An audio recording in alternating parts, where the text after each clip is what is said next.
ඔයාගෙත් කොණ්ඩේ අක්කලට සුදු වෙනවද? එහෙනම් අපි එක දවසින් කොණ්ඩේ කළු කරගමු.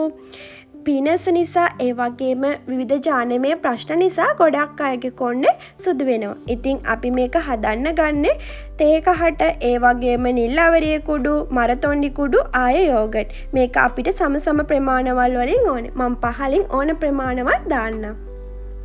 ඉස්සෙල්ලාම අපි මරතොණ්ඩි කුඩු ටික තේ වතුර දාලා හොඳට මිශ්‍ර කරගෙන පැය දෙකක් විතර වහලා තියන්න.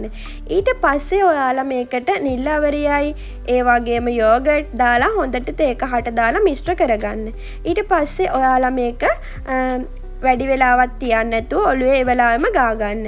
ගාලා විනාඩි 45ක් ඉඳලා ඔයාලා මේක හොදලා ඉවත් කරන්න ඕන.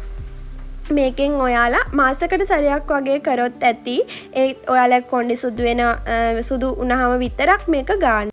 ගොඩක් අය කියනවානේ සුදු කොණ්ඩේ ගලවපුවාම ආයේ එතන සුදු කොණ්ඩේ ගොඩක් වැවෙනවා කියලා. ඒක විද්‍යාත්මකව තහවුරු කරලා නැහැ. මේකෙන් අපේ වෙන්නේ කොණ්ඩේ පෝෂණය මදි නිසා තමයි අපේ කොණ්ඩේ සුදු වෙන්නේ. ඉතින් මං අදට ගිහින් එන්න ආයෙත් අලුත් වීඩියෝ එකකින් හම්බෙමු.